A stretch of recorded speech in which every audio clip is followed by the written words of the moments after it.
and welcome to What Is My Podcast About? This is a fortnight podcast where we sit down and discuss a topic to find out what our podcast is about. To clarify, when I say a fortnight podcast, I mean we release it fortnightly, not a podcast about the game Fortnite. The one word existed long before the game. Alright, so, my name is Peter, and I am joined as always by Matthew Grace. Hello. And Keith Ramsey. Hey. Alright, so how you guys doing this week? Pretty good. Still stuck at home, not being able to do much. Kind of sucks. Yeah, that's fair. At least one of us is getting out of the house and getting into a house, I guess.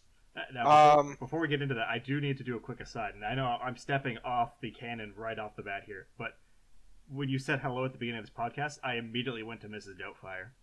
Okay. Hello! Hello! I can work that into my character. I can be Mrs. Doubtfire. And that just reminds me of Sybil from Faulty Towers.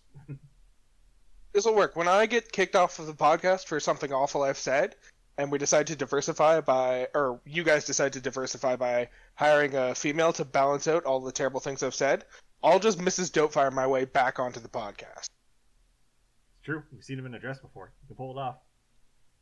I have worn a dress and a wig to multiple Halloween parties.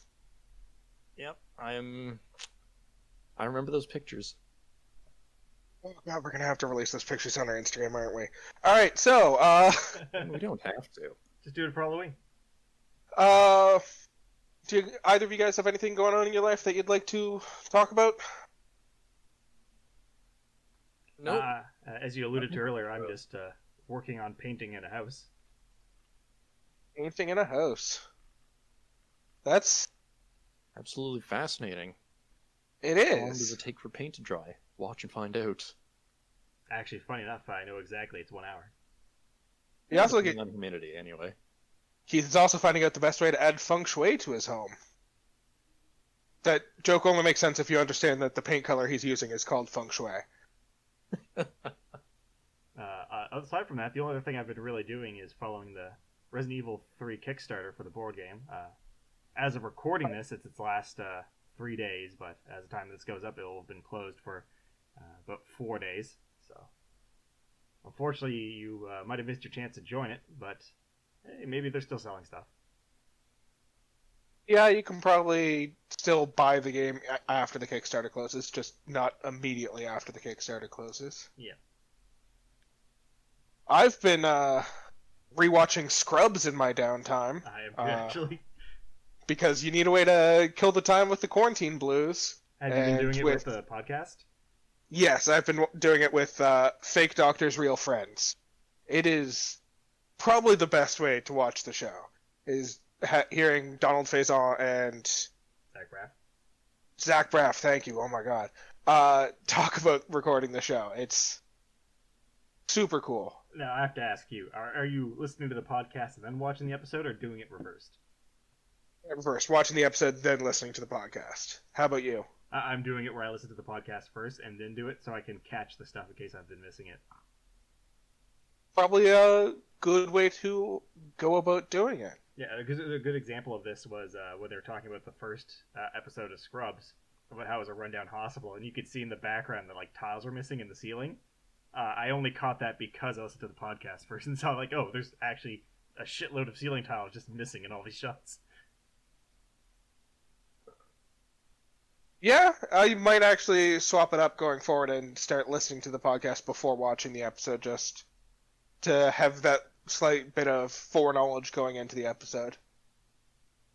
It holds up surprisingly well. Like, there are some iffy moments, like in one of the mid to late seasons when Turk and Carla have a son.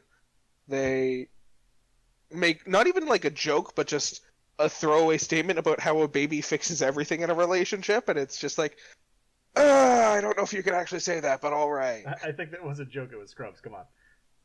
Yeah, that's fair. Oh, shall we get into the meat of the podcast as it is? Yes, please. I'm dying to get this over with. Wow, I didn't realize you disliked recording podcasts with us that We've much. been Matt. recording No, for over a no. year, Matt, and you're already tired of it. No, it's this episode in particular. My brain is fried from binging the 3 seasons of this.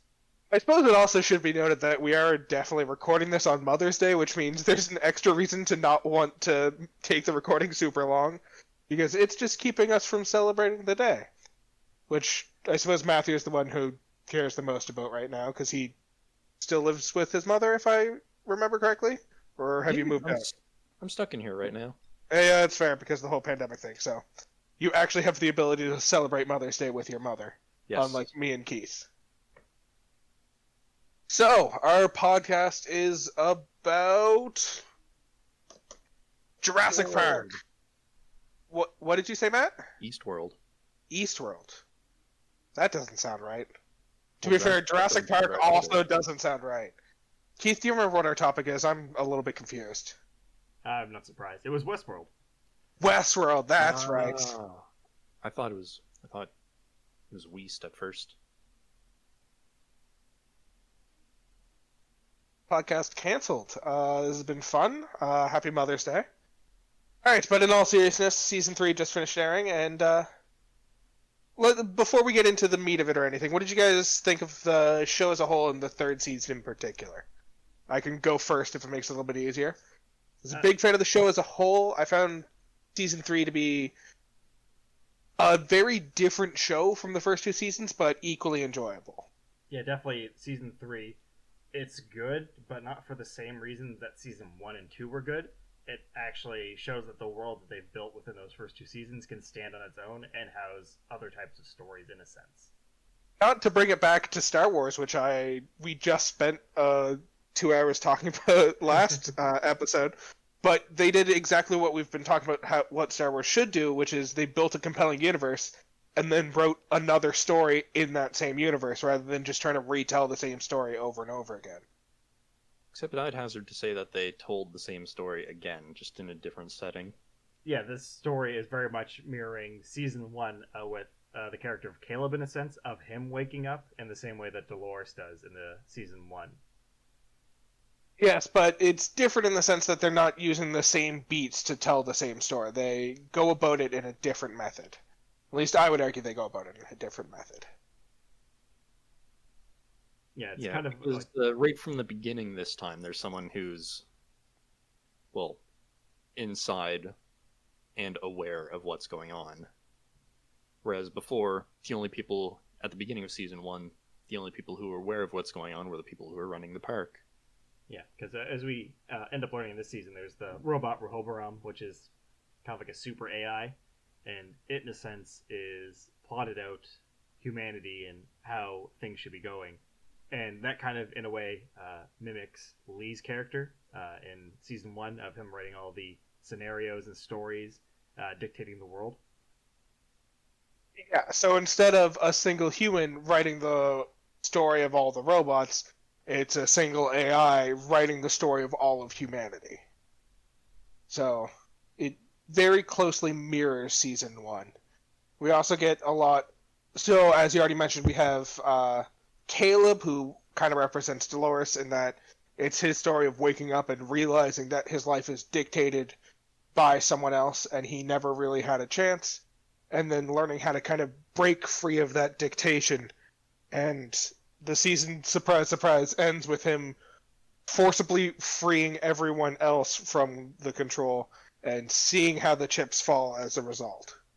Yeah, it's a very interesting dynamic with the character of Caleb to Dolores, where they both kind of come to the same answer but treat it differently as well, where it seems Caleb also arrives to the freedom is the option, not the violent revolt as necessarily needs to be, as Dolores went to, because she even explains in the season that she was angry and wanted to hurt everybody, but then she learned, mainly through the death of Teddy, where he ended up killing himself because she controlled him too much with reprogramming him, that people need to be free, not necessarily like tortured and all that, especially with all the information she gained from the Forge and learning that humanity itself was kind of in the same deal.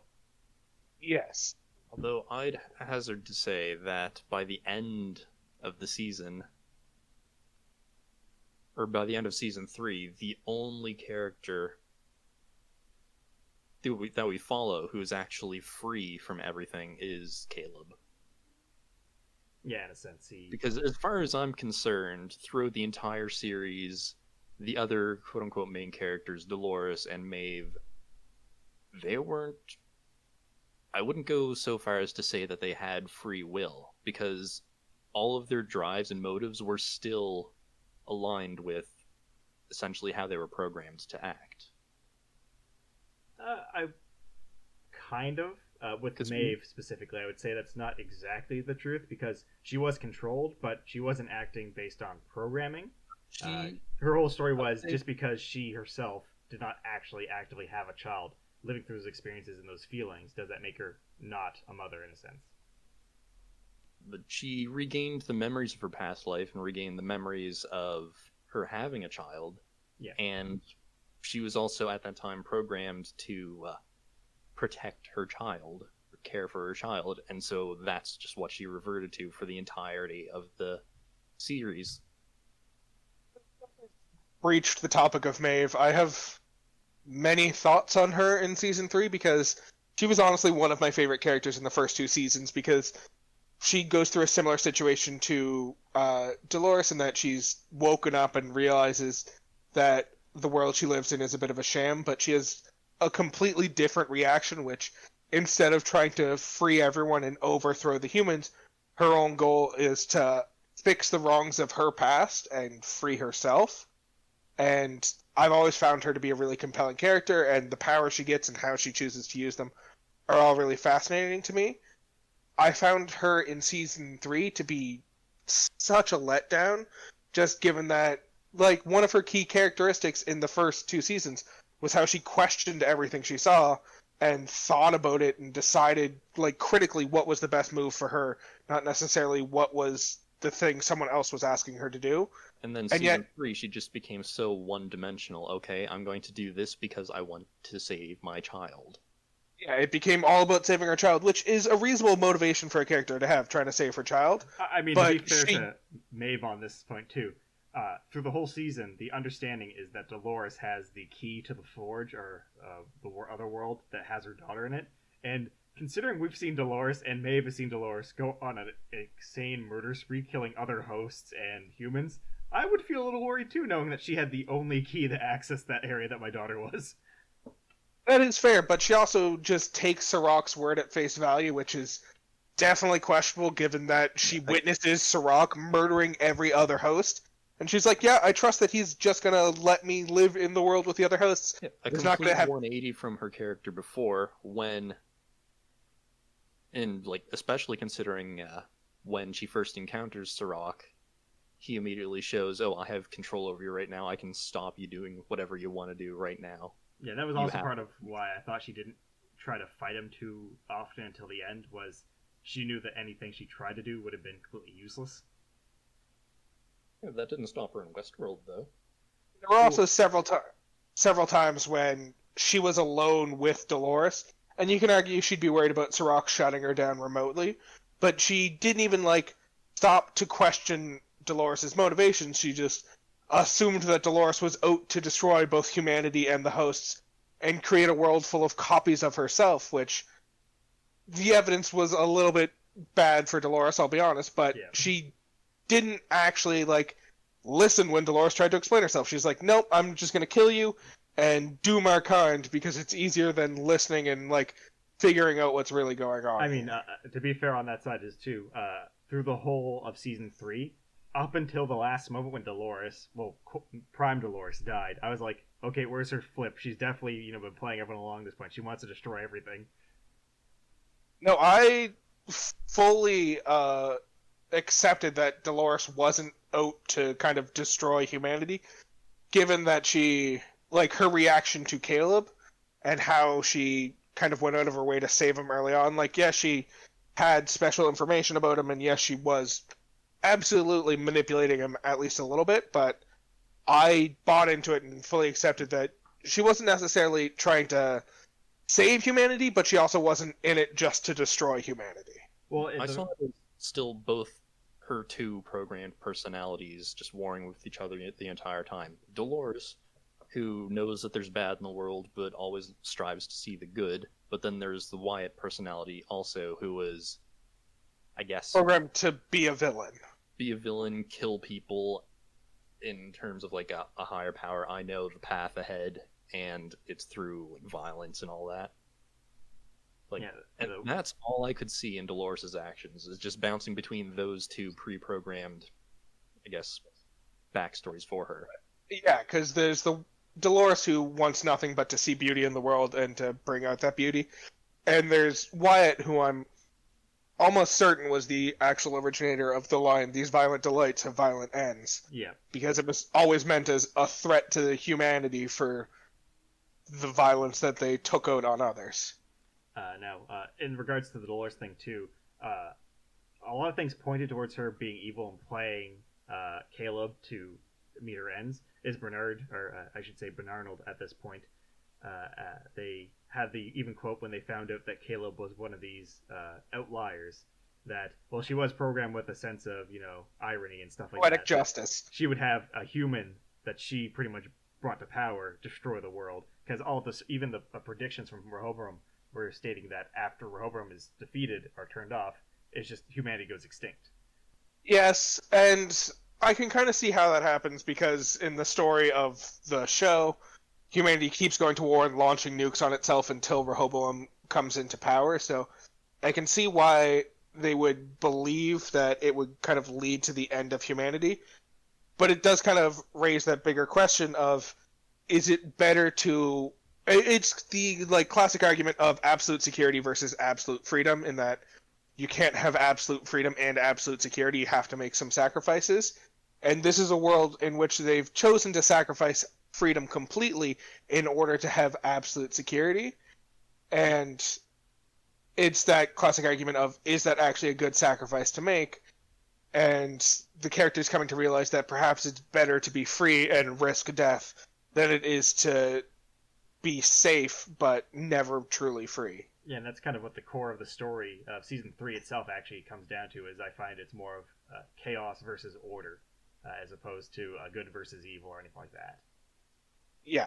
Season 1 and 2 definitely felt like a lot more of that good versus evil fight, whereas Season 3 felt a lot more of that argument of whether freedom is truly worth the sacrifices you have to make for it. Exactly. Season 1, it was Dolores. The story was a bit broken up, but the story that it almost was telling was her with William running from this man in black, in a sense, is what she was realizing as reality. And then at the end she finds out, it was actually 2 different timelines, and they're both the same person. Whereas in Season 2, Dolores, who wakes up, it's like, I want revenge for all the bad stuff you guys put me through. So she goes on a killing spree, and she's the villain ultimately for that season. And in this season, there's no real clear villains per se. It's just everyone's trying to get to the same goal, but through different means. But to be fair, we don't actually find this out till we get to probably the last 2 to 3 episodes of the season, that they actually have the same goal, just different means to it.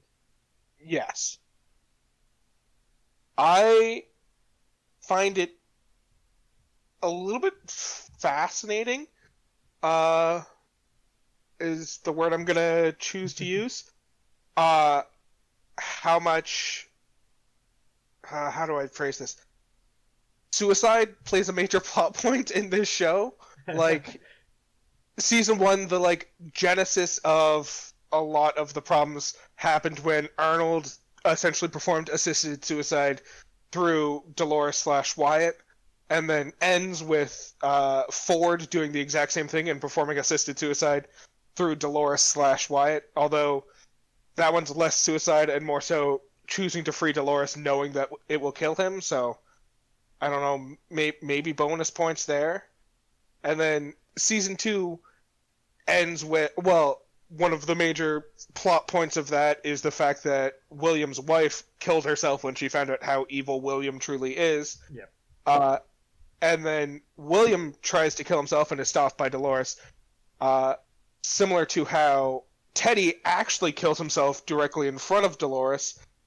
It's just, there's a whole lot of suicide driving the plot forward in the show. Like, even one of the Dolores clones commits suicide. Which one? The Martin Dolores? The Martin Dolores, that one. Kills himself. I don't think that was suicide in the same sense that the other characters in the storyline did it. His was more of, I need to try to take these people out. Because there's been multiple times where Dolores has tried to, even at the risk to herself, take out Serac. Yeah, and also he was at the time discovered and didn't want to be captured. Yeah, because if they get a copy of Dolores' mind, that could be dangerous for the whole mission.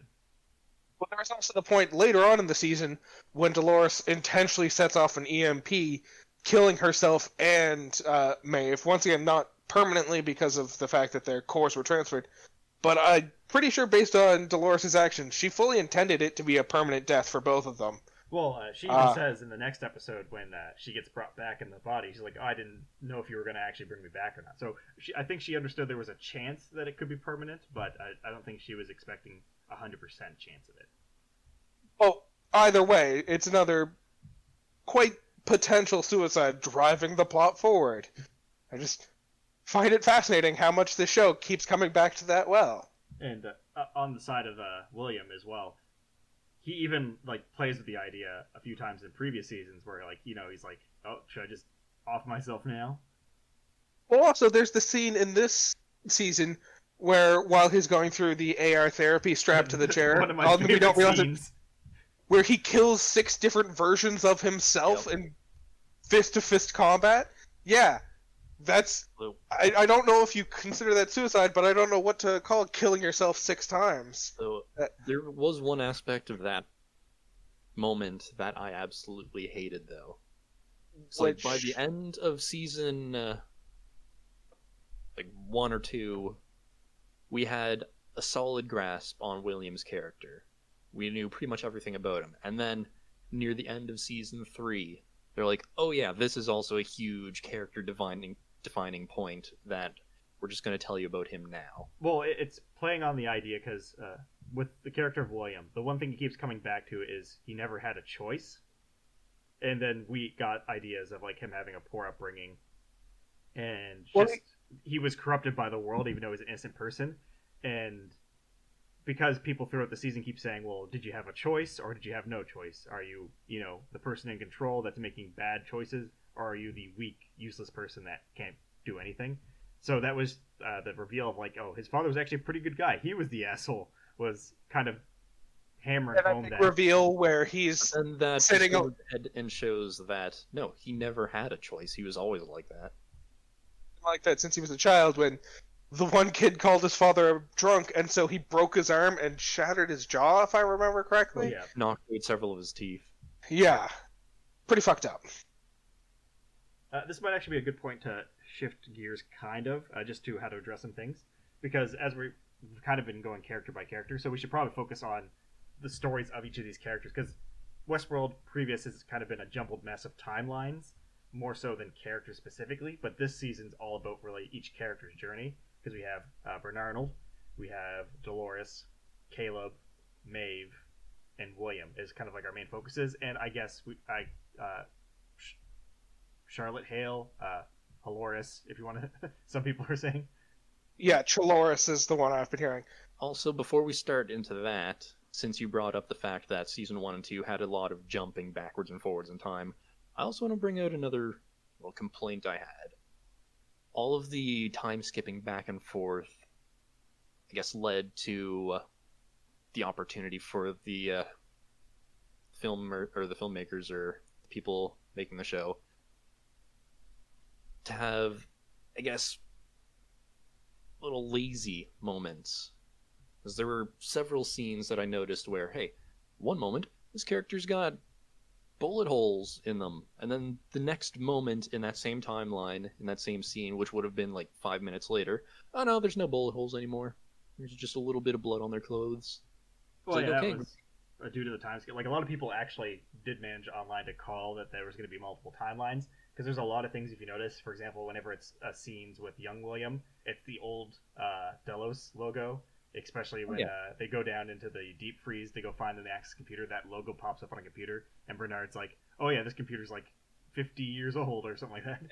I'm saying that because of all this time skipping, they got a little bit of lazy in the continuity from one moment where Wyatt, Dolores back in season 2,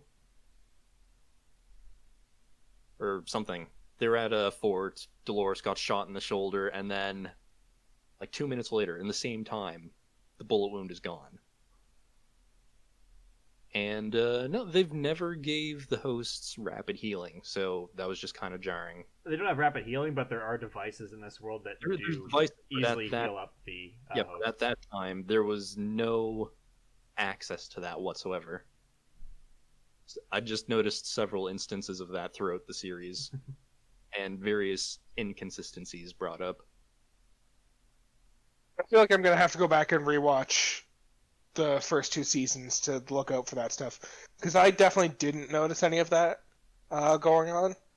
I also feel like at least some of it can be explained away by the fact that season 2 at the very least was largely told from Bernard's perspective, and like it did jump around to a couple other characters' perspectives, but it was largely told from Bernard's perspective, and like Bernard regularly explains how his memory is all fuzzy because he fucked and organized his memory, so he has no idea what's going on when, and he keeps asking if this is now or if this is another time. Yeah. So I suppose it kind of makes sense that like some stuff logically wouldn't make sense because he has trouble keeping track of what happened when. So if he's thinking back on it and he just got shot and then he jumps to a different point in his memory and comes back, he might only remember that his clothes were bloody. He might not remember that he's been shot in his memory. Yeah, because we do find out that, as you were saying, where it's from Bernard's perspective, there are moments that are in that season that are specifically him recounting memories from the future, but shown as if they were in the past and put in tandem with those past scenes. Well, yes, we also get like further information on a lot of scenes from earlier seasons, like the fact that we see a lot of those Arnold Dolores interviews, which we only find out at the end of season 1 were actually Arnold and not Bernard. Some of them actually were Bernard and Dolores because it was Dolores interviewing the like copy of Arnold that she and Ford were making to recreate him. Yeah. Anyways, Matt, I know we kind of discussed this a little bit before the podcast, but you had said that you found the show a bit frustrating. Is that what you were talking about, the continuity errors, or was there anything else you found frustrating about the show? Well, I already kind of mentioned some of the points. It's like, I really enjoyed the first season, but then into the second season, in my mind, things just kind of started to spiral out of control. Because it was a huge and well done reveal in season 1 that, oh, this is multiple timelines. But then in season 2, it just goes off the deep end with that. And I kept picking out these little continuity errors, just these little details. And also, it just started to feel like, hey, these characters, they're awake, or these hosts, they're awake, they're self-aware, but they're still following, I guess, the base programming of their past experiences. So they're not actually experiencing free will, despite the fact that they think it. Well, that was one of the things right? That was one of the things I really liked about that season, and where they kind of show that all these characters, even though they've been given free will, are still following their programming, because it calls into question what is free will, which leads really well into the end of season 2 and the majority of season 3, where we see the exact same thing happening with humans, where we find out that humans, their brain can be copied in less than 1,000 lines of code, according to the Logan clone at the Forge. Yeah. And we end up finding out that largely human beings are just as easily programmed, or you can kind of show that all of their choices are made based on some very simple programming that they have inside them, and it raises into question whether or not humans actually have free will, given that all of their choices are based off of both genetics and previous experiences that have affected them. Exactly, because season 2 has that season 2 onward has a really strong focus on the philosophy of a lot of things within this world as well. Going back to the idea that the human code can be easily copied and be made, but then we also get that corresponded with the flashbacks of William when he was trying to clone his father-in-law, or essentially make a passable host copy of him. But every time he eventually found out that he was a host and would end up, in a way, destroying himself because the human mind could not take it, essentially. Yeah. But then, also, just as I started to watch season 2, and I realized, oh, there's these time skips, and I realized that all the hosts were just following their programming still. It's like everything just became obvious to me. There weren't any more surprises. I knew exactly what was going to happen and how it was going to happen. Well, the one thing to remember truly is that really there's only 2 hosts that actually have full free will. Obviously, Dolores was the first one to break free. Well, I guess 3, because Bernarnold is kind of a fusion of the Bernard Code and the memories of Arnold. Except he didn't really have free will even in season 3, because he was still following Dolores' plan throughout the entire thing. Well, but I think you could argue that that's closer to the human version of free will, where she didn't like specifically program him to take out certain actions. Like the difference between Bernard and Stubbs. Stubbs was very clearly just following set programming in him, and he didn't really have a choice in what he was doing. Bernard had a lot more choice. It's just Dolores set up the situation in such a way that she knew what choices he would make and accounted for them so that it would lead to the end she wanted it to lead to. Yeah, because as of season 3, Dolores has all the Forge information, which includes Arnold's information. So if Bernard is Arnold, then she can know every single thought and decision he would make and easily set everything up so that that will be the outcome. Mm-hmm. Well, to be fair, the Forge never had Arnold's information because Arnold died before the Forge technology was in place. So that's why Arnold actually is able to exist in a host body while all the other human minds that they try and put in a host body break down within a month. Is because of the fact that... And what I was meaning was the Forge scene, not that it's in the Forge, because when they're both in the Forge, she is able to access his information. Not from the Forge, but because like when he ends up, she ends up destroying him and then getting his core and all that stuff because of it. That's fair. And what Dolores knew of Arnold was from Arnold's interviews of Dolores. That too. Then Dolores used that information went interviewing Bernard. Yeah, she's the one who created Bernard. Like, she fully programmed him and tried her best to recreate Arnold. And she even says herself that she realized she couldn't get Arnold exactly, so she chose to remember him differently, and essentially admits to the fact that she changed bits about Arnold to make Bernard. So it fits that she knows Bernard very closely because of the fact that she essentially programmed Bernard from the beginning. So she didn't like technically program Bernard or Bernarnold in season 3. She just knew what kind of choices he would make and knew how to take advantage of those choices. Yeah. And then the other host that has free will in a sense, or sentience is probably the best way to put it, would be Maeve, who we found out, because it seemed in season 1, of course, that, oh, she was breaking out on her own, but then we found out that Ford had just programmed her to escape from Westworld. But then when she was supposed to follow the code to escape, that's when because she had made so many alterations to her code at this point, she gained her own free will and decided to go back to save her daughter. I think she's the best example of actually free will in a host, which is why I found her so disappointing in season 3, just because of the fact that, like, Dolores is the prime example of free will, and it's the one everyone points to when they want to show free will in a host. Yeah, she's the first example of it. She is still very largely acting free, but in a way that the people who created her intended her to act, whereas Maeve is the first example we see of a host that's broken free and is actually making choices that were unexpected by the people who programmed her in the first place. So, and now that's why. Sorry, go ahead. I was gonna say, and going back to Matt's comment there about where it seems they have no free will.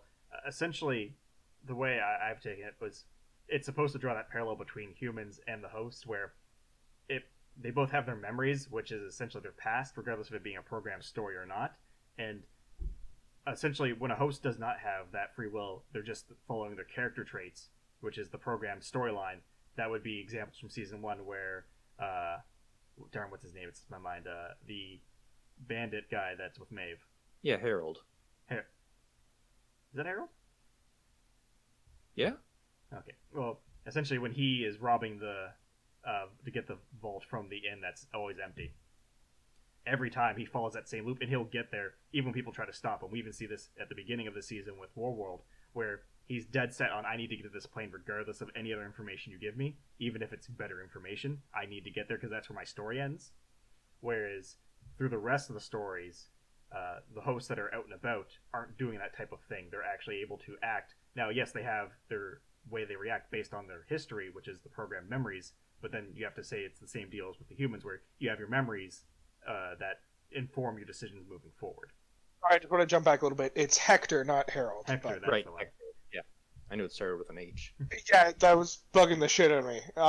Because Harold sounded almost right. Yeah. But yeah, we see that in the War World where Harold is not even properly War World. It's like the weird clone version of War World that Sirach programs to try and get the information out of Maeve because he assumes Maeve is the one who has the information for how to access the Forge data, I guess. Yeah. The Sublime or whatever. The Valley Beyond. Yeah. Whatever you want to call it. It's all together. So yeah, the weird clone he creates of Hector in that point, like, it refuses to break from his path because of the fact that even though he's being told this is a better way to go, he's programmed to follow it. So yeah, essentially the best way to put it is that a host is unable to recognize anything that goes away from their narrative, whereas a awakened host is able to take that information. They may still react in the same way that their programmed host version reacted, but that's because that's their personality. That's how their memory is. But they are able to acknowledge what's different and away from the narrative and react to it, essentially learning. Because they've become self-aware. They're aware of things around them. They have their memories. And that's part of the reason why I say they don't have the free will. Because when Maeve was about to leave, yeah, she's like, that's not me, actually. That was an old programmed life that had a daughter. But then, all of a sudden, she's like, no, I need to go back and save her. Yeah, but the contrast to that, if that was actually free will in her making that choice, because her program stated she had to leave the facility with the information. And then she chose to disobey the information because she was able to see all the information. And her story pretty much comes down to she feels she's a mother because she has those memories with this girl, even though they're both robots. She never gave birth to her, but does that make it any less real? Is kind of like Maeve's key storyline. yeah, her original program, well, not even her original program, but her original purpose was to escape the park while Dolores brought it crashing down, and she refused that purpose to instead go save her daughter. So she is the kind of best example of free will that we get, even though that feels like it's not free will because she's making a decision based on her prior programming, but it's going against her intended cause, which is why I would argue it's the best example of free will we see. Yeah, because with Bernard and Dolores, they both are kind of still doing the same thing from before they broke free and after, regardless of it being on a global context with different information. For example, I guess a good example with Bernard, between host Bernard and non-host Bernard, is when we found out in Season 1 that he was a host, and there was the designs and all that stuff, and the other copies of him when he was with the woman, and she's like, oh, what is all this stuff? And he's like, oh, it looks like nothing to me. Clearly looking at an image of himself, he wasn't able to actively see anything that would break that world reality or narrative of he is a living person. Yes. But then now he can see, he programs himself, he re-talks to himself and all that. He's able to acknowledge his robotic side and act with it and then make decisions as well. So that's a good contrast of what it is. That's the key difference, I would argue, between Host Bernard and Awoken Bernard, is the scene when he decides to delete Ford from his code. Yeah. When he's sitting in the car adjusting his code on the fly. That is not the kind of thing a normal host could do, because a normal host would see that tablet and see nothing, because it would conflict with their worldview of them being a human being. And, of course, Dolores' big switch was when she was first able to harm a living creature. Yes. A little bit Which more technically subtle. happened well before the bulk of the show takes place in her actually killing Arnold, and she was essentially just put back to sleep until Ford awoke when that chose to awake that part in her again. Yeah. So they've all had defining moments. Then on the same side, I would argue that there are characters in the story now that are hosts that also don't have it, as you already explained with Stubbs. Stubbs very much does seem like he's making his own decisions, but he's very aware he's a host because he was programmed with no story. He just had a goal. As evidenced by the fact that, like, once all the hosts leave the island, his primary decision is, I'm going to kill myself because I literally have no purpose left and nothing that drives me anymore. And it takes Bernard reprogramming him to give him a purpose and a reason to leave the island. Or the two that were brought back to pretty much help Maeve take out Dolores and her group. Both of them don't seem to have any decision making, I guess. They're pretty much in their loop. Now they're able to realize that they're hosts, but I don't think they can work outside of their programming. See Clementine, and who was the other one that got brought back? I can't remember her name, but she's the Shogun World version of Amethyst. Yeah, whatever her name is. Hanario, according to this wiki I'm looking at. Anyways, since we've brought up Clementine, can we just talk about what a bad fucking rap she got in this show? Like, season 1, she is a prostitute and is kind of the one who welcomes all men into the store, which I guess is a fine way to live your life. But season 2, she fights back, is one of the ones who is serving Dolores for a while there, ends up getting killed by the humans, and then reprogrammed to act as essentially the 4 horsemen of apocalypse, all in one to destroy all the hosts, or more so get the hosts to destroy themselves. Mm-hmm. And then in season 3, she's brought back without any free will to help Maeve kill Dolores, I guess? Yeah. Because then we get the scene where her and the 2 allies brought back kill Musashi Dolores. Yeah. Good old Musashi. Now, a brief aside, but did you guys see the twist coming of all the other hosts being Dolores? Yep. I did not, actually. So I spent a fair bit of time as the show was first airing trying to figure that out, especially between season 2 ending and season 3 starting. I spent a long time trying to figure out who the 5 hosts that Dolores had chosen to bring with her were. Because I fully knew that Bernard was one of the 5 hosts. I was trying to figure out who the other 4 were going to be. And then when I saw Musashi, I was like, oh, okay, so Musashi was one of the ones she brought back. I don't fully understand why. And then it's very quickly revealed after we see Musashi that it's not actually Musashi. She just recreated Musashi's body and instead chose to impregnate him, essentially, with a copy of herself. There definitely were hints towards it, because all of her interactions with Dolores were definitely supposed to indicate that it was Dolores in that body. I didn't get that it was Dolores in that body. I just got that it was someone who was very close to Dolores. So I knew it wasn't going to be Wyatt, or not Wyatt. It wasn't going to be Teddy, because Teddy was in the Valley Beyond. But I assumed it was another one of the soldiers who had fought beside her and who was very close with her. So I spent a fair bit of time trying to theorize about who was close enough with her. I did at one point think that Dolores was, in fact, Wyatt, and she had somehow sculpted the 2 parts of herself apart. Especially in that one scene when she murders the pedophile for trying to go after Charlotte's child. Now, I never thought of it being Wyatt in the split, but that would have been a pretty cool possibility. And I felt like that would have fit really closely just because of the fact that, that Charlotte seems very okay with violence, and it seemed, at least for a little bit at the beginning, that the Dolores we see running around is okay with violence, but doesn't actually seem to seek it out. She just kind of performs it when is necessary. So I felt it very possible that she had somehow split herself from the Wyatt personality and put the Wyatt personality into Charlotte Hale, and that was why they seemed so close. And the Wyatt personality was confused about who it was because it hadn't had its own personality for the longest time. It was essentially grafted onto Dolores. So that was my main theory going into it. And then the reveal that there was actually just 5 Doloreses out there caught me off guard. And I honestly found that a little bit underwhelming, because I was kind of hoping it would be something a little bit more than that, and there would be other hosts out there. I suppose it makes sense that Dolores is the only person that Dolores trusts. Yeah. Yeah, get something done, you do it yourself.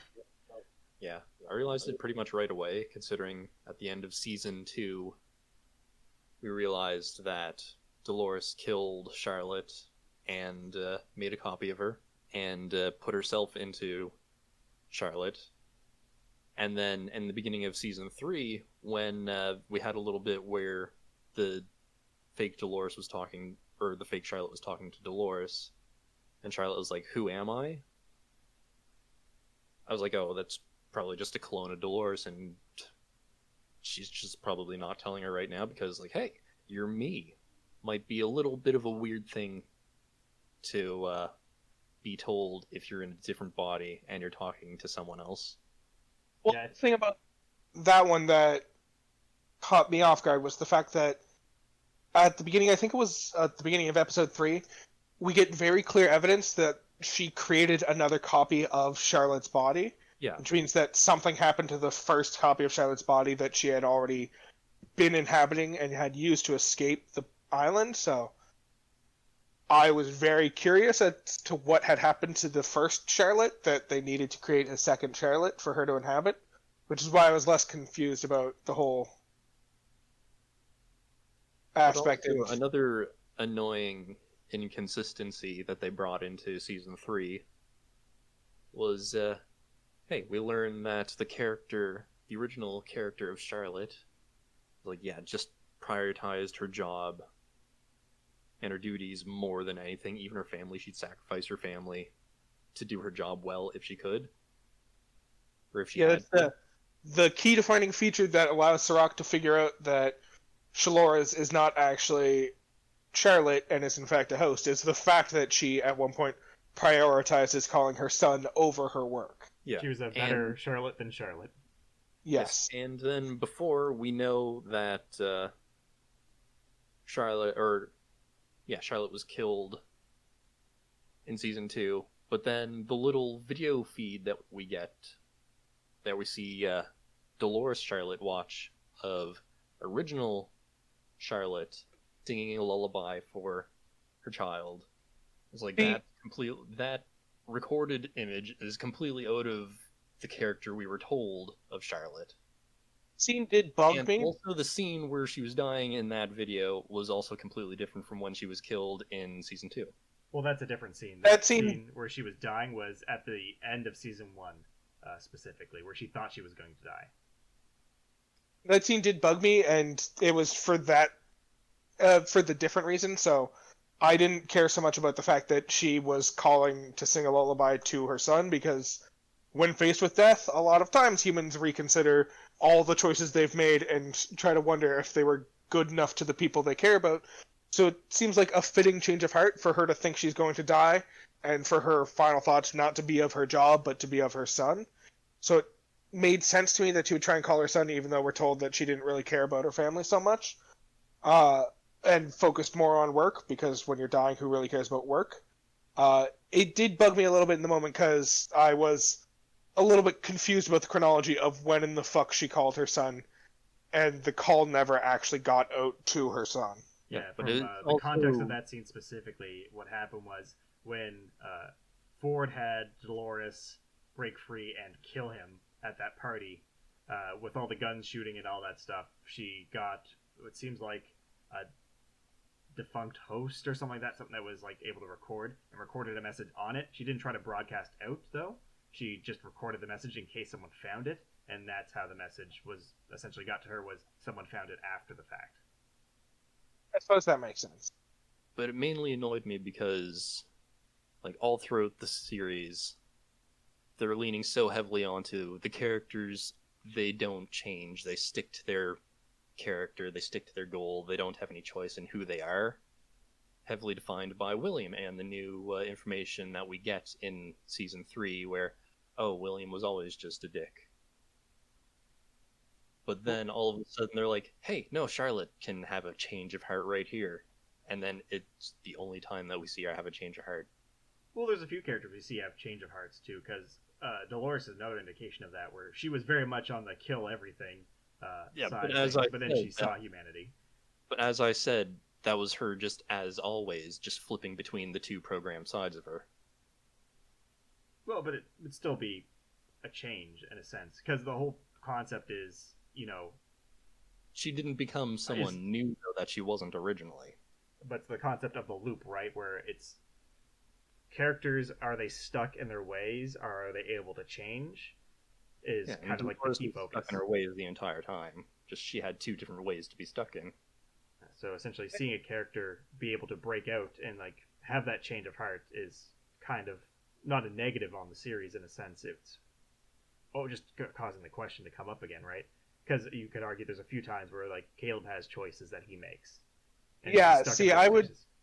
Yeah, that's why I would said argue- that Caleb is the only person who had actual free will, because he was the outlier in this whole projected system. Literally. Yeah, literally. Tried to be removed from this, or they tried to remove him from the system just because he was an outlier. Yeah, to be But- fair, William is also technically an outlier. Just they couldn't do anything because he was wealthy.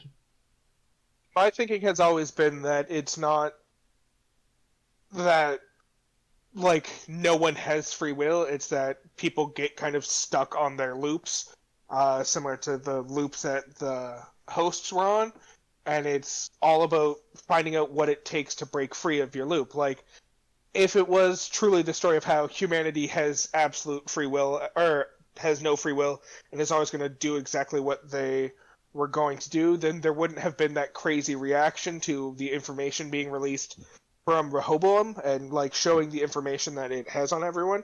Like, the therapist wouldn't have killed herself as a response if she didn't care about what her family thought and was always just sleeping around with patients and taking drugs. She wouldn't have cared so much if like people were stuck in their loops. She just would have continued sleeping with patients and taking drugs. I think the fact that everyone's had this major reaction to all this information about them being released is a sign that humanity has a capacity to change their path. It's just once they're on a path, it's easy to get stuck on it. So Yeah. a character doing something that seems out of character for them is just a sign that they're potentially getting pushed off their path. And so And Charlotte thought she was going to die, so she gets changed a little bit and starts focusing a bit more on her family, and then very quickly realizes she's not going to die and starts planning on how to get out of it, and so pushes that path switch that she was about to take down below the surface and focuses more on being who she always was. And that kind of does relate into that main conflict of the story between Dolores and Sarek, where Sarek believes humans can't change, so they need to be controlled, in the control idea of the story, whereas Dolores believes that humans can change their ways, and they just need to be given the chance. And to do that, the system needs to be brought down for the chaos of it to take place. And we've got the two, there's, I guess, two sides of that system, too. There's the Rehoboam, or whatever it's called, and then there's Solomon. Solomon went Rehoboam crazy. and Solomon. Yeah, Solomon was the one that went crazy. Well, Solomon's the one that was given the chance, the task of taking a chaotic world and creating order, whereas Rehoboam was given the task of taking an ordered world and keeping it in order, so it had to look down a lot less paths, which is why it definitely didn't go crazy given the same task, just because of the fact that the tasks were so monumentally different. But Rehoboam and Solomon are essentially the same thing, just Well, Solomon went a little bit crazy because of the fact that it was given such a monumental task. Yes. well, And the then- other funny thing about that too is that. Oh, sorry. And then Solomon was kept in a remote military base, guarded so it couldn't escape, despite the fact that, there were only 6 armed guards in the entire place, no other living souls, and hey, Solomon also had access to pretty much anyone through an app. It was like, hey, here's a job, you'll get paid for it. Well, actually, Solomon had no access to the outside world. When Caleb and Dolores go there, he says, "Oh, you two are here. This must be version blah blah blah," because he's not able to track anything after he was taken off the grid. He's not And he- networked out at Yeah, all. so he But he's the one who runs the app, that criminal app. No, he did No, when he that's- was connected to it, but he was disconnected from it, and it's now only Rehoboam that's connected. So Yeah, Solomon is not Rehoboam connected controls- outwards. Rehoboam controls Rico now. Yeah. Solomon was only in control of Rico until the world became ordered, and then they very quickly cut off Solomon's access to any form of the outside world, which is why they have the giant military-grade EMP in there, and when questioned on it, Dolores points out, yeah, it's for if he tries to escape, Yeah, they'll shut because him he off. currently has no access to the outside Hmm. world. And that's why, again, as I was saying, when Caleb and Dolores both show up together, he's like, "Oh, this must be version blah blah blah," because you both are here at this time. Which is probably what drives him a little bit insane, is because once he was cut off from the world, he has no idea what path they're on, so he's just tracking billions of paths and keeping track of everything that would be happening in those different paths in order to figure out what's going on in the world. Interesting thing about that too is that Rehoboam speaks with Sirach's voice, but then Solomon speaks with John Mee's voice, his brother, who also had multiple personalities. Or schizophrenia, Yes. I mean.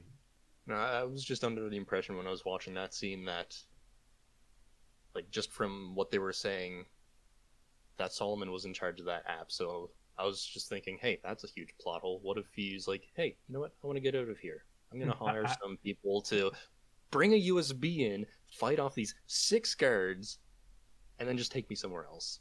And that's literally all he would have had to do if he had access to the app.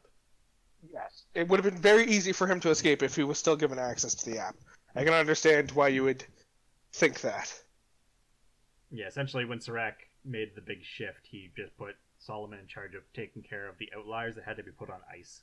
I love Sirach and Solomon's reaction to that, where, like, everyone else who sees it is like, wow, this is horrifying. You're essentially deleting people from existence by putting them permanently on ice so that they don't get to live or make choices anymore. And they're like, hey, at least we're not killing them. It's just like, you fucking might as well be, because from their perspective, they go to sleep and never wake up again. I do not understand how that's different from death. Because it just eases the conscience of Sirach, and that's all that really matters. Yeah. And there's actually, in the topic of Sirach too, there's actually a few cool indications, because the big twist at the end was May finds out, oh, it's actually Rehoboam speaking, and Sirach has just given up full control to him, so he acts as Rehoboam wants. There are some indications in this series that before that reveal happens that is what's going on. The one that really changes the context of everything when you look at it is Liam Dempsey, the father, not the son, who we follow for most of the story. Yes. There's the part where he wants to shut down this facility, and they're driving, and then there's the plane crash, obviously, and they go to investigate. But in that conversation he's having, Liam Dempsey's like, I'm gonna shut it down. Everyone needs to know what's going on. And he's like, well, you can't do that because blah blah blah. This happens, extinction. And then Liam's like, well, you're not gonna do anything to me. I've seen the predictions. You yourself cannot kill me. And then he ends up killing him, and that changes the context so much when you realize that, oh, he must have been controlled by Rehoboam for so much longer because Rehoboam decided to kill him, not Sirach. Sirach just followed the orders. Well, I also really like the line Sirach gives when he's told, like, you can't kill me, I've seen the future, in none of them do you kill me, I always walk away from here. And Sirach gives the line of, like, we don't technically have freedom, our lines are written in black and white and we're told what to do, but there are little white spaces where people get to make their choice, and it doesn't affect anything. It's just like, that's a fascinating view on free will, in that, like, you're programmed and you don't really get to choose anything, but you get to make tiny choices that make no difference, like whether you're going to have a strawberry ice cream or a chocolate ice cream. No impact on the world, but you get to make that choice if it makes you feel like a big boy. Yeah, Sirach will... first off, they hired a great actor to play the character, so it's... I think Sirach was fantastically cast. Yeah, and just as a villain, he's definitely really good, because he plays that line of he's doing the right thing, but he also does things that clearly make it, well, I'm the villain, come on. Yeah, he played it very much as, like, a villain who does not realize he's the villain, which is sometimes quite difficult to do, but he did very well. So we've talked a lot about Dolores, Maeve, Sirach, and Caleb. Let's focus a bit on Bernard's story, because we haven't really touched on that one much. That's fair. So Bernard's story is pretty much him worried that Dolores did something to him, and he's trying to stop her from destroying humanity. And that's pretty much what his story boils down to, but with some interesting twists in it. Well, yeah, so it opens with him... He made himself a little device where, in Season 3, he can turn it on to, I guess, increase his aggression levels and decreases... It turns him into a host pretty much fully. Yeah, so it overrides the free will and allows him to program them on the fly with voice command. So it works on any host, as we see later. He just chooses to use it on himself because he's worried about his own freedom. Then sometimes he has to deactivate it to go back to normal. Other times he doesn't, and they just ignore it entirely, and he just goes back to normal. I think it depends on what the order is specifically. Because he always flips a switch and then flips it back. When he's doing Analyst, in Alice, yes, he does. But in combat situations, I don't think he ever flipped it back off. He did the first couple times. Like, whenever he started the combat, and then he had taken care of, like, whoever he was fighting, and then the combat was over, then he'd turn it back off and go back to normal. I'm not sure, but it might be. There's a few different things it could possibly. It could be something like he's slowly merging both sides of himself together, or something like that. But I couldn't say. Yeah, I wouldn't know. I didn't notice anything about him refusing to turn it off sometimes. I definitely noticed him, like, there's clear distinctions in his personality when he's under the influence of the remote or not. Like, whenever he turns on the remote, he very quickly loses any humanity that appeared to be in him when he's not under the influence of the remote. Yeah, I guess the best way to describe them would be a diagnosis level and then the Bernarnold level. It's the similar thing to what happens anytime a human of authority says analysis to a host, where it shuts down and stops trying to replicate a human and goes fully robotic and does what it's told to the full extent of its capacity. So that's kind of the level of work that we see whenever he hits the button. And so I didn't notice any points when he kind of hit the button, put himself into the analysis levels of control, and then didn't free himself from it later. It was one fight specifically. I can't remember who he was fighting. He flipped the switch to turn him into fighter mode, put it back into his pocket, started fighting. Whoever he was fighting stopped him, or like pinned him or whatever. And they started talking, and then he was just back to normal without even doing anything with the switch. I'd have to go back and rewatch. It was just one scene where they did it, and I think it was even the last scene that he even used the switch on himself too. The last time he used the switch on himself specifically was the fight with William at the gas station. Yeah, I think that it was either that one or the one before. Well, I remember in earlier scenes when he kind of uses that, he gives himself very specific commands. Yeah. And I remember in his fight with William, his only command is remember yourself. So it's entirely possible that if he doesn't hit the switch again, that's because he's following his orders and even in diagnostic mode, remembering who he is as, and is able to kind of carry on those conversations because he uses that command to kind of merge the two in some capacity. Yeah, or like, you don't kill William. Remember, like, who you are and, like, what your goals are. Don't, go off that path.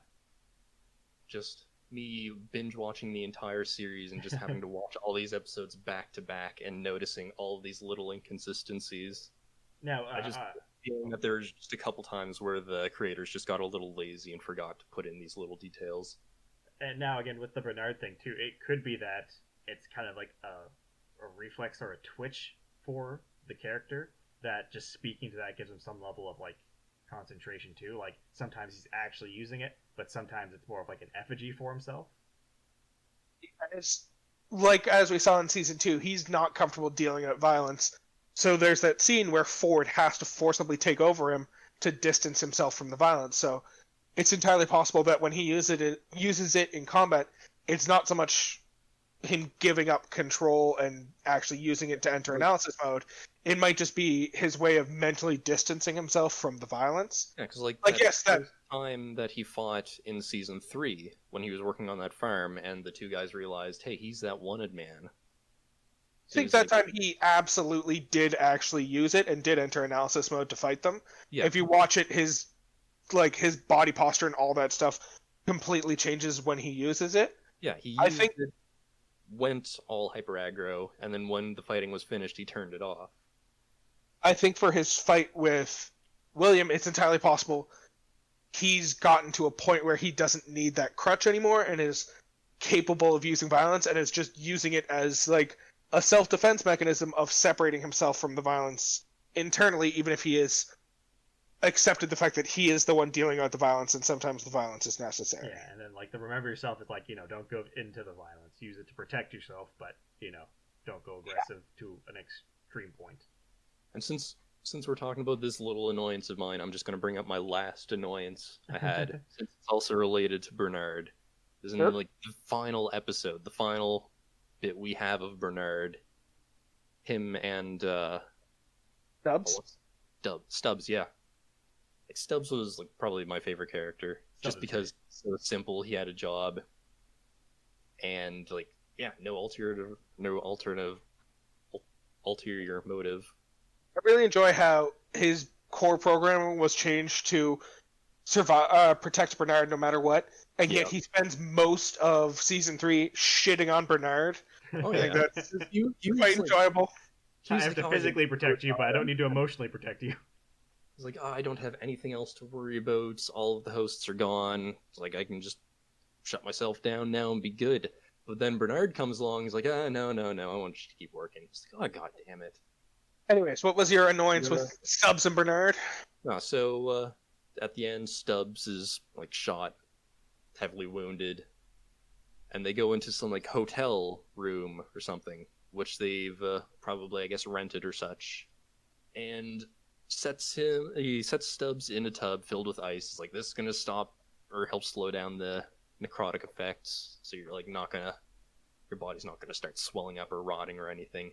I'm just gonna go into this little device thing. I kind of missed what he was going into.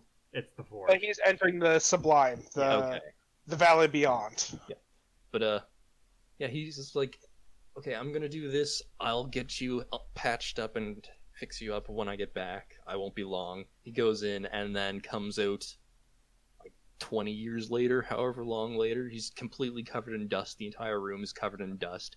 Completely forgotten about Stubbs, apparently. Well, to be fair, we don't know how you get out of the Sublime.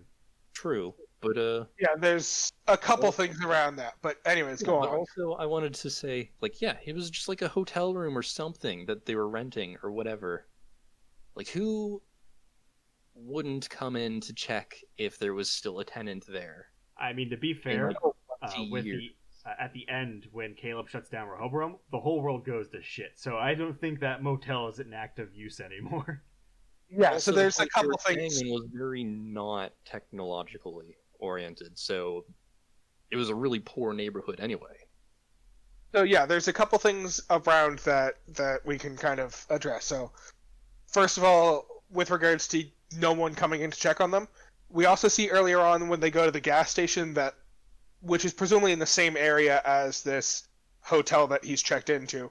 The gas station's all boarded up and like closed off, and no one's there except for William where he picks up the shotgun.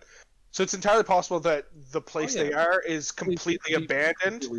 So there's only two possibilities. One, like whoever's job it was to check the place is just like completely ignoring the job, or the place was completely abandoned, and after like however long he was in there, or indicative of all the dust that was piled up on him, indicative of however long he was in there. And to be fair, that dust can build up in like a couple months. At that point, all of the dust on him in the room, he's been there for ages, so no one's come back to repopulate the area, take back anything, loot the place. I think he's probably crumbled then. Humanity has probably crumbled, but I get the feeling that an abandoned hotel is not going to be the first place that gets looted, and as Keith pointed out, it does only take a couple months for dust to pile up that bad. Well, not necessarily looted, but if the entire economy collapses, people are going to be looking for places to stay. Now, there's only one thing I want. An abandoned hotel would be an ideal place. There's only one thing I want as a payoff to this scene, and I want first episode, season 4 of it to start off with that Bernard scene. I want him to look over to that bathtub and want one of two things to happen. Either Stubbs still sitting there in the ice tub saying, "Took you long enough," or just a metal skeleton of his robot body. What I want, I don't think it would be a metal skeleton, because if Bernard's flesh remained intact that entire time, then fucking Stubbs absolutely should have. I want one of two things. Similarly, I want either Stubbs to be pissed about how long it took, or, once again, Stubbs to have clearly tried to kill himself by shooting himself. If he's not looking, I'm just gonna get this. Well, he did look at the gun before. Yeah. As to your other comment about him going away for a long time and kind of abandoning Stubbs, I didn't get the feeling from watching that scene that, like, he intended to come right back and help out Stubbs. I think it was more so just like, I'm going to put you in this ice bath. It'll slow down the process and keep you alive as long as possible. And hopefully either you can figure out a solution to save yourself. My focus is more so on figuring out how to save all of humanity at this point. Like, Yeah, by going to host heaven. I didn't get the attention that his... Bernard did say that as soon as he's finished, he'd patch him back up. And then he just goes in. I never got the feeling that it would be a quick process, because even if fucking Stubbs dies in the bathtub, Bernard can still patch him up and bring him back to life after that's over and done with. Yeah, he just needs to make another host body for him, because as long as the Pearl's around, we found out that these hosts are fine. Again, they died a lot in Season 1 and 2. Maeve was killed in this season as well and had a new body printed. And there was no reason to put him in a tub of ice then. Maybe it's just about keeping him comfortable, or maybe he left a gun with him in case someone does break into the hotel to loot them. He wants fucking Stubbs to remain alive as long as possible to protect Bernard while he's inside the valley beyond. I mean, if he was only planning on going in for like a couple hours or something like that and then coming back to patch up Stubbs, there'd be no need to put him in the ice bath, because we know that hosts don't degrade that quickly, and we've seen them walk around with bullet holes all throughout them for hours at a time. So yeah, I think he was clearly... the new season's going to focus on what exactly took him so long when he was in there. Yeah, I get the feeling that he didn't intend to be in there for as long as he was, but even still, I don't think that the state that they left the world in, that place would be untouched. I feel like there was enough evidence for it to remain untouched, like the fact that the area is shown to be abandoned. If the economy collapses, people aren't going to spend all their resources fleeing to an abandoned hotel for somewhere to stay when they already presumably have a host that they can live in. They're going to focus more so on trying to post up and protect that rather than flee to the riding was getting pretty rough in the city. People would want to get out of the city if that was the case, and those were the people who were barging into your homes. Generally, rioting is a sign of lots of people, not people running away. If people run away, then there's no rioting happening. People who aren't rioting would be running. I don't know. I think they have enough evidence for why the hotel wouldn't have been ransacked in that time. As we've said, it was at...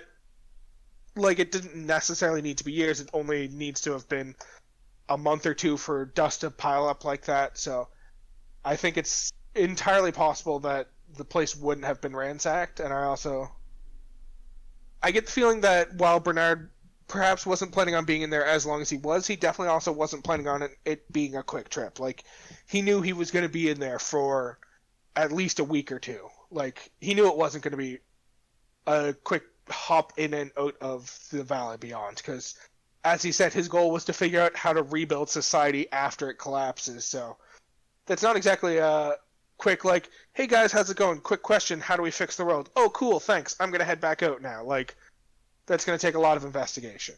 Actually, while we're on the topic of the end credit scenes as well, let's talk about the William one.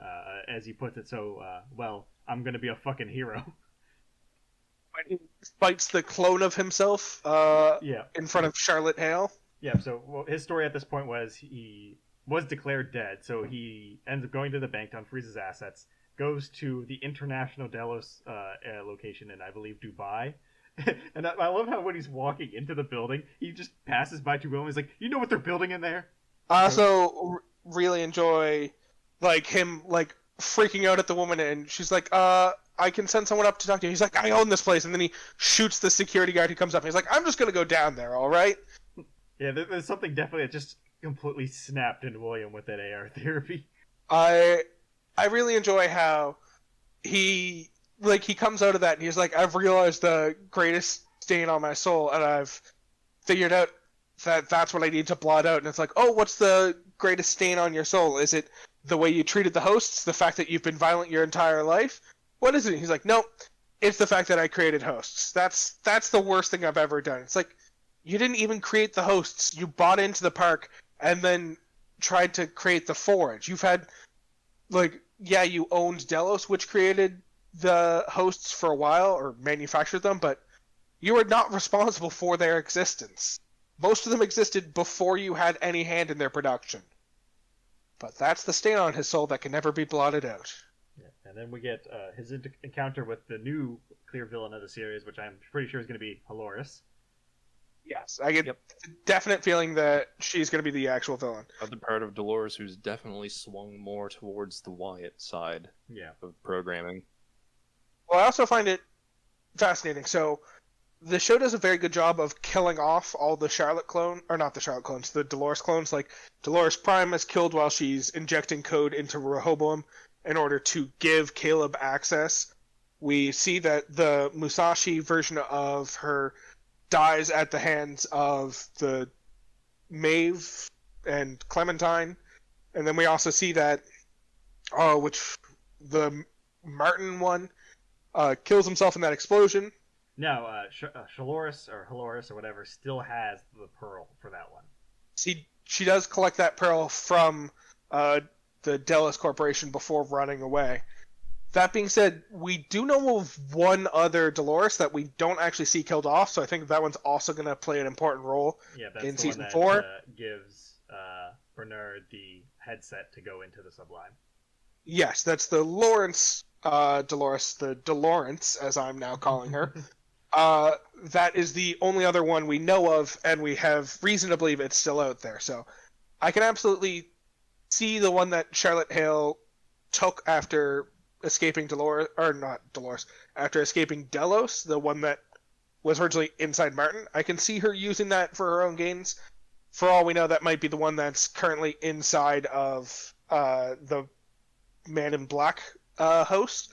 It's also entirely possible that she killed it, because as she showed, she does not trust Dolores at all, so she probably wouldn't trust one of the other Dolores clones, given that she had them kill the Musashi clone.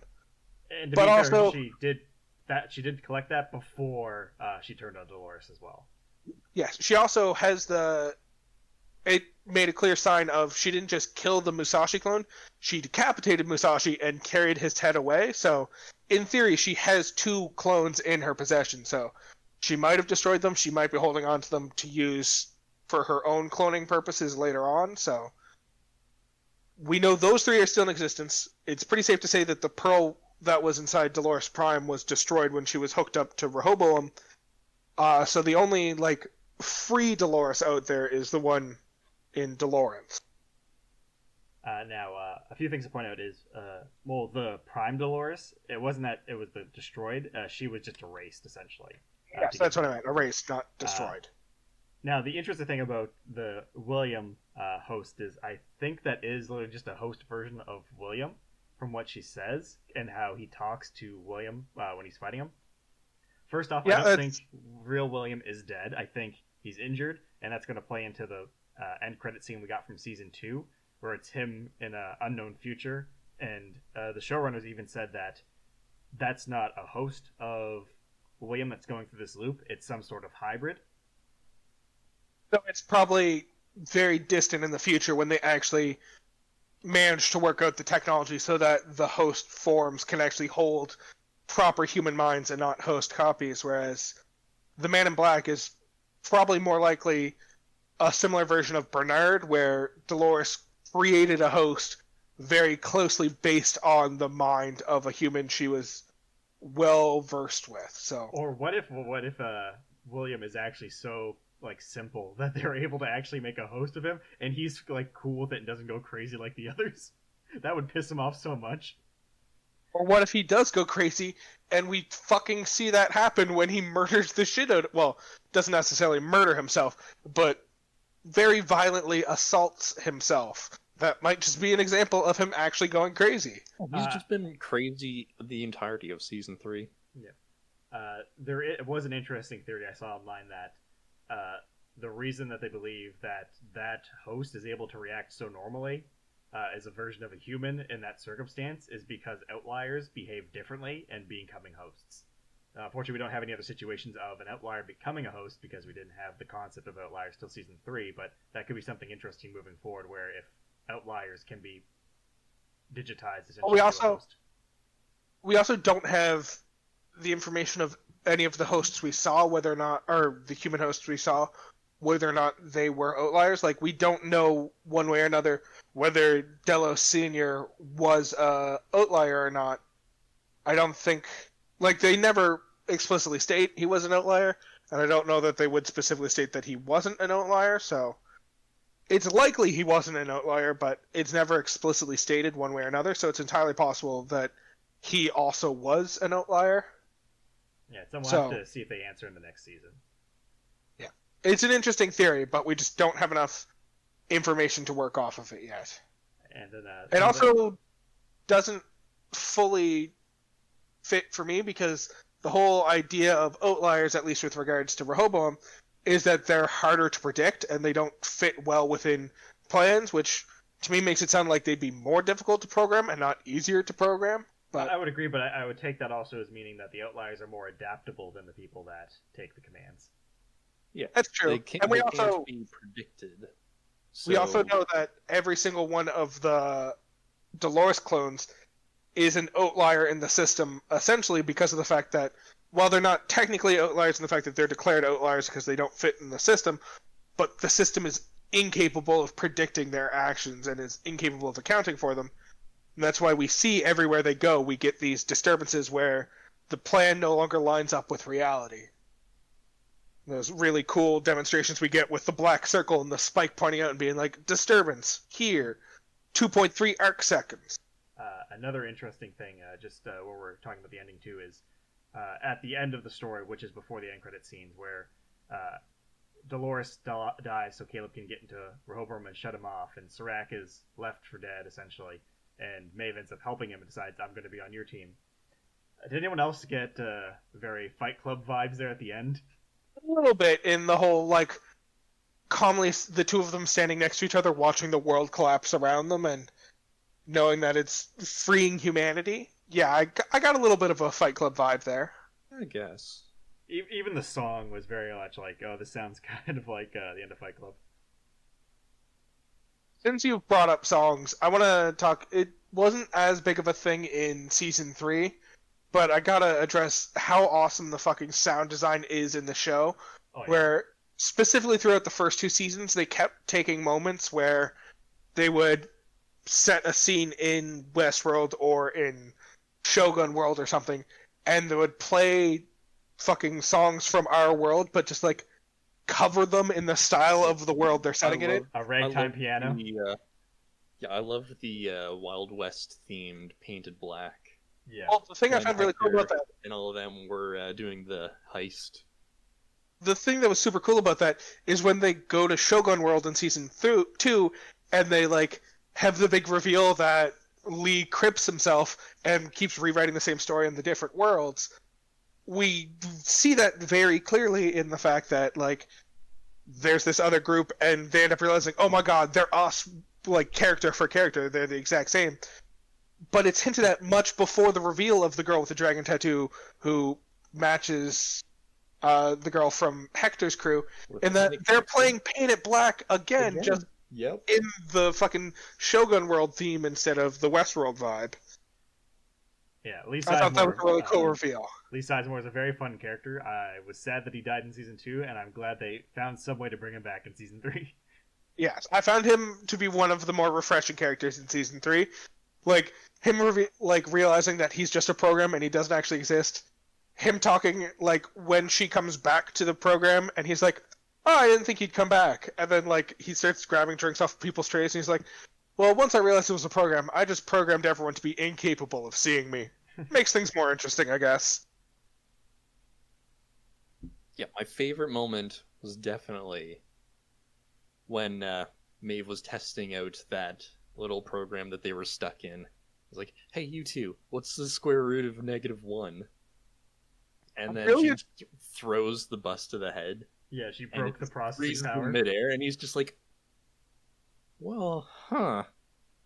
Both really enjoyed that scene, and it annoyed the shit out of me, because they, went off on this big, like, theological debate about what the square root of -1 was, when it was, like, actually a really simple question that they just stated the answer to, and then right away spent 5 minutes debating, like, well, that doesn't make sense because of this. I'm like, nope, that doesn't apply.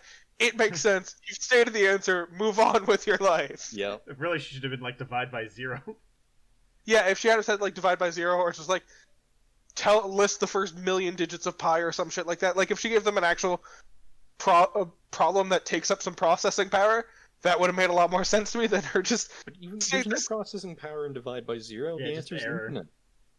Well, no, The there answer's is error, processing. Matt. The reason there's an error is because it takes up infinite processing power, because the way it tries to divide by 0 is it keeps subtracting 0 until you get to 0, and then you're like, oh, I got to subtract 0 20 times or whatever, and it's just like, nope, I had to subtract 0 infinitely many times. That's why it takes up so much processing power, and that's why computers catch it and give an error, because of the fact that, whatever, we're not fucking talking about why divided by 0 is weird. Anyways, so it just bothered me that was the problem they came up with that like broke the system. But I did really enjoy the scene of her asking that question and then throwing the bust, and the bust freezes in midair because they have limited processing power inside their system. Or the fact they use the same code in the system to program the system so she could easily break it and get out. That was an interesting choice made by the creators of the system, but I think perhaps a necessary choice. What was that guy's name? The narrative director dude? Sizemore. Yeah, Sizemore. Yeah. He would have been my favorite character in the entire series. If not for the fact that him, along with plenty of other characters, just absolutely love to drop the F-bomb in every other sentence they say. Like, I hate when any shows or movies do that. It's like, hey, there's no reason whatsoever for you to be swearing this much. Why are you swearing this much? So I really like Lee Sizemore. I think my favorite moment with him, though, has to be when the Hector's actually brought into the system, and, like, he starts to recognize, like, oh, this is the actual program, this isn't real. And then he turns and sees Lee Sizemore. Oh, and it's like, last I saw you, you were getting shot by a hail of bullets. You must be more resilient than I thought. And Lee just shrugged, like, sadly, no. I died, and this is a program. I was really upset that his whole story arc just ended there. That was the last you see of Lee. Now, to be fair, we might see more of him in the future. It is possible, because he's still in that AI system. They could have him fill some sort of role, even if he doesn't get a host body. I think it was actually kind of fitting that his story ended there, because as we saw in writer, and since he has no more stories to write, his role kind of ends. Well, the reason I found it kind of fitting that he ended there is because in season 2 we see that he very heavily based Hector off of himself and created Hector to be a version of himself that he always wished he had been. True. And so I find it very fitting that he gets written out of the story at the exact same moment that Hector gets written out of the story. I think that's a very fitting spot for them to kind of go out together, given that one was just supposed to represent a better version of the other. But Maeve being Maeve will somehow find a way to bring Hector back. Well, she could, Hector can come back because there is still all the backup copies of all the hosts up to this point, but it's not going to be that Hector. That Hector is gone for good with his pearl destroyed. Oh, yeah. It'll be the same personality, but not the same memories. Mm-hmm. Do all the backup copies of the hosts exist? Because I thought that was a major plot point in season 2 was Dolores destroying all the backups because the backups were just another chain that was used to control the host. She did destroy those backups, but there's also the copies that are in the Sublime Forge thingy. Yeah, but Hector never made it into the Sublime. No, but they didn't have to for the core personalities of the hosts. So all those are backed up just like all the human memories and stuff is in the Forge. But it's essentially the memories Hector would have had beyond his program code aren't there. So that's why she had to physically put Teddy in there so he'd have all of his memories. But I must miss that. I was understanding that when she destroyed the cradle that they were essentially creating permadeath for all the hosts, and that if any of the hosts died at that point, there was no way to bring them back. Yeah, there were no more backups of them. Essentially, they are from the Delos side of things is the best way to put it.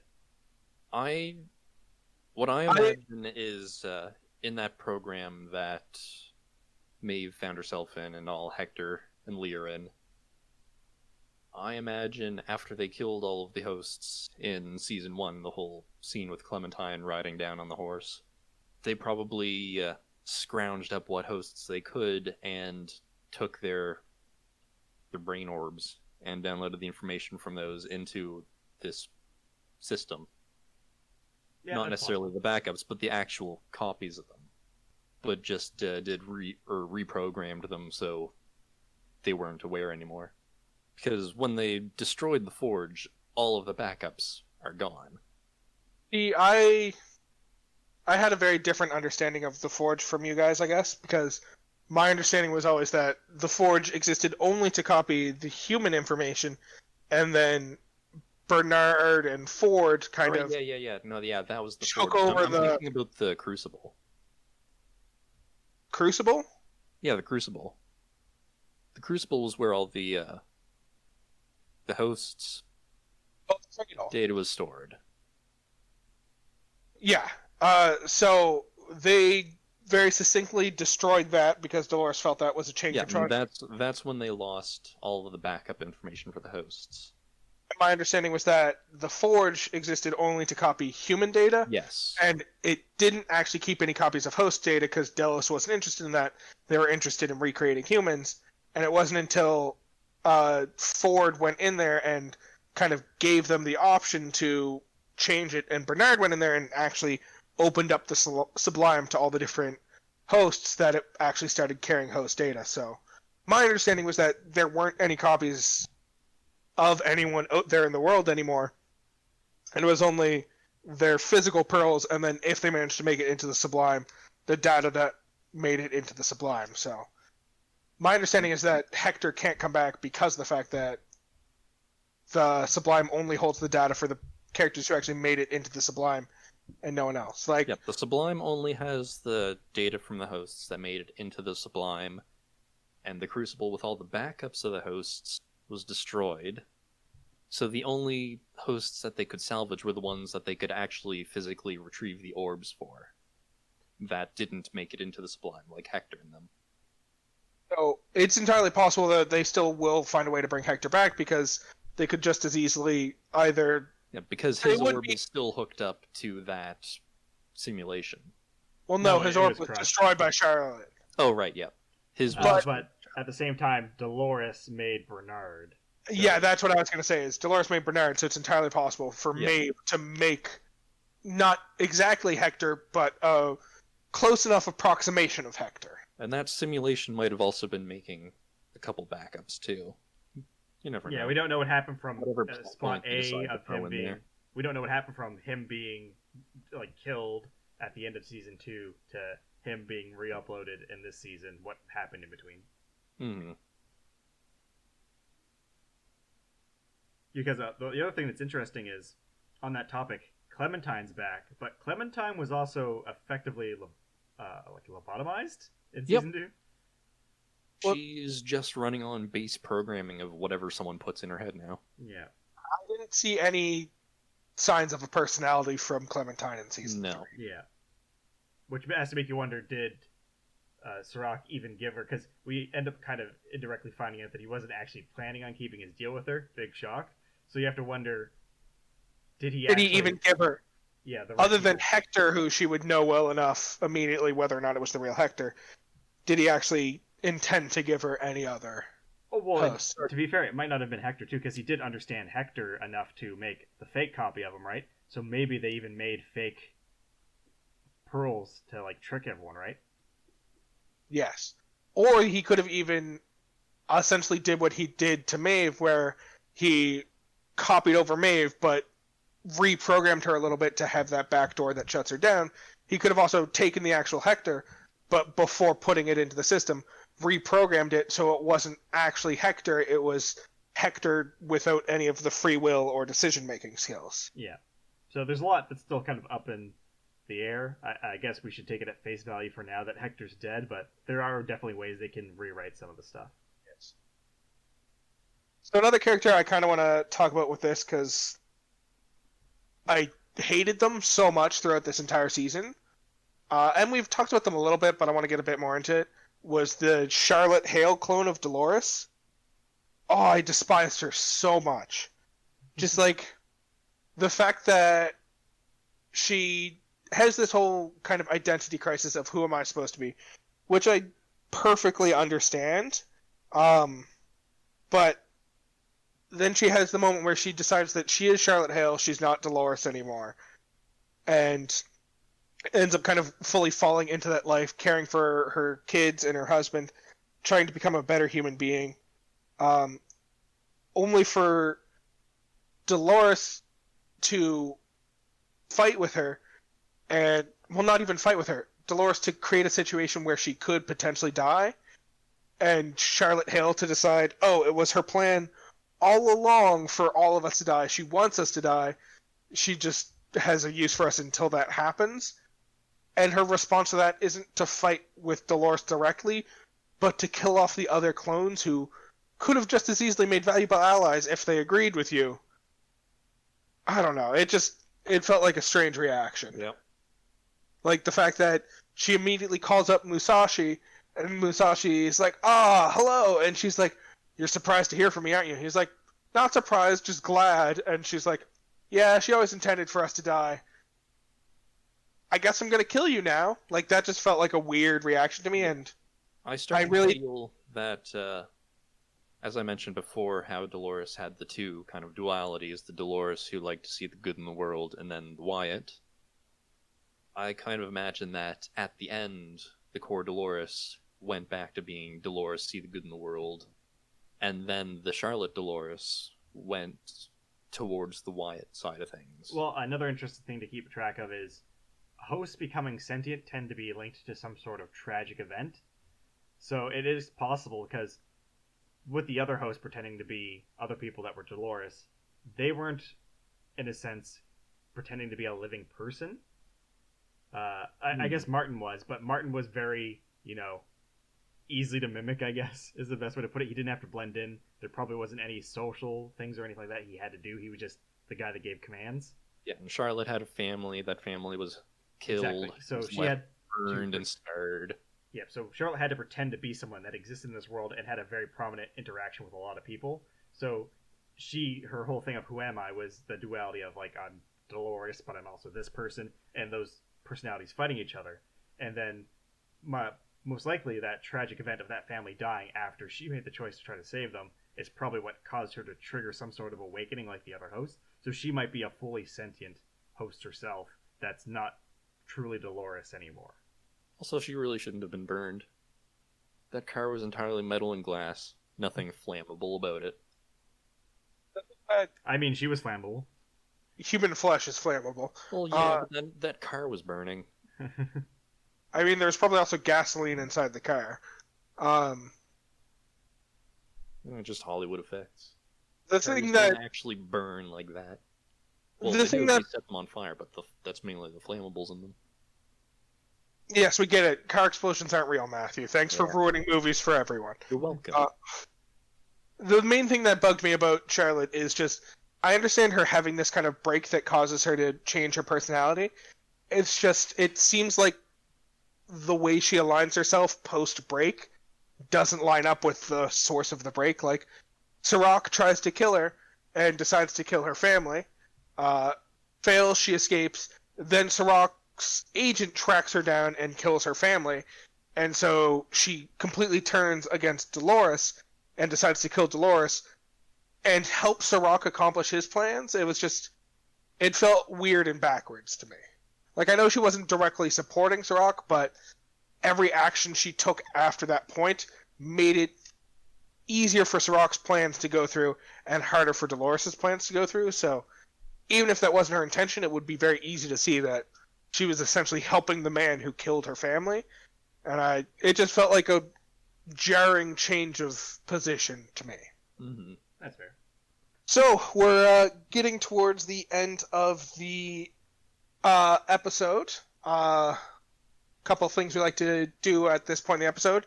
Talk about some recommendations. Do either of you guys have recommendations for our audience for things they should be checking out in the outside world?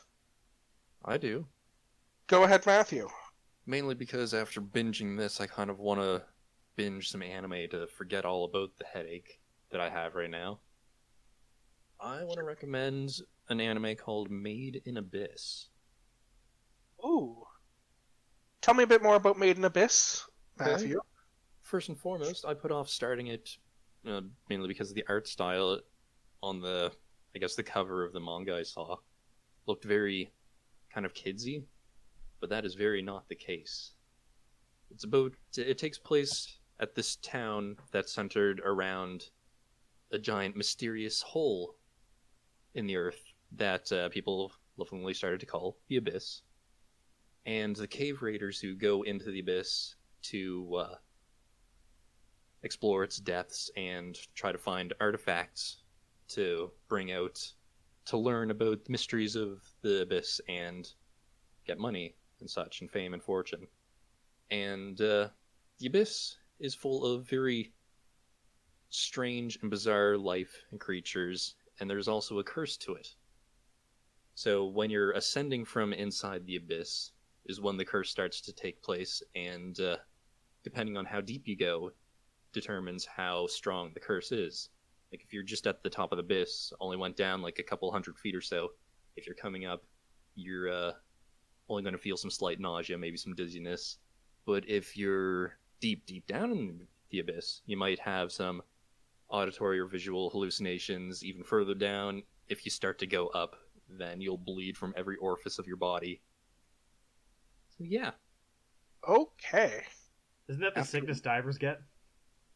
The bends? The Yeah. bends, this is very different from the bends. But, no. I watched it, and it definitely became one of my top favorite anime of all time. And, although, I gotta say one episode in particular, episode 10, I nearly passed out watching that, just from one very graphic scene, my god. Hey. To get off the topic of bleeding from every orifice, Keith, do you have any recommendations for our audience? I mean, honestly, check out any Michael Crichton work. Westworld's pretty good. Jurassic Park, everyone knows. If you do get the chance, what I would recommend is actually watching the old Westworld or Future World movies, because they're pretty campy and fun, especially if you know what's going on in the Westworld series. They're pretty delightful. I'll make a bit of a recommendation as well. It's not a book or TV show or anything like that, but it's given our current situation and everyone kind of staying at home and wanting social interaction. I'd like to recommend something that the three of us have actually been doing together, and that's Tabletop Simulator. It's a fun little computer game that can allow you all the joy of playing board games on your tabletop with friends that you might be missing out on right now. Even includes the joy of flipping tables if the passion grabs you. So we've been playing through the Resident Evil 2 campaign, and we were doing that before the whole pandemic, and it's allowed us to continue in spite of the pandemic, so I'd just recommend checking out that game. It's really well made, really enjoyable. All right, questions for the audience. For me personally, what were your favorite character from season 3 of Westworld, or least favorite character? Who'd you hate? Who'd you love? Who'd you love to hate? All that fun stuff. Has anyone figured out our post on Instagram yet? Nope, no one has guessed it correctly. But if someone gets it before the episode goes up, well, again, we'll call you out as normal. Yeah, you'll get a shout out in the Instagram post when the episode goes live if you figure it out, and we'll call you out at the beginning of our next episode. So, once again, I want to thank you all for listening to today's episode. You can find us on all major podcasting platforms as well as YouTube. Make sure you reach out to us either through our Instagram, or you can email us at whatismypodcastabout@gmail.com. That's whatismypodcastabout@gmail.com. All the words spelt the way they are normally spelt. If you have any questions or you know what our podcast should be about, be sure to reach out and make sure you tune back in a fortnight for our next episode. Do you guys know what our next episode is going to be about? Let's just say it's going to be coming up on June 1st, and I cannot wait to show you what comes next. We are so excited to show you what comes next.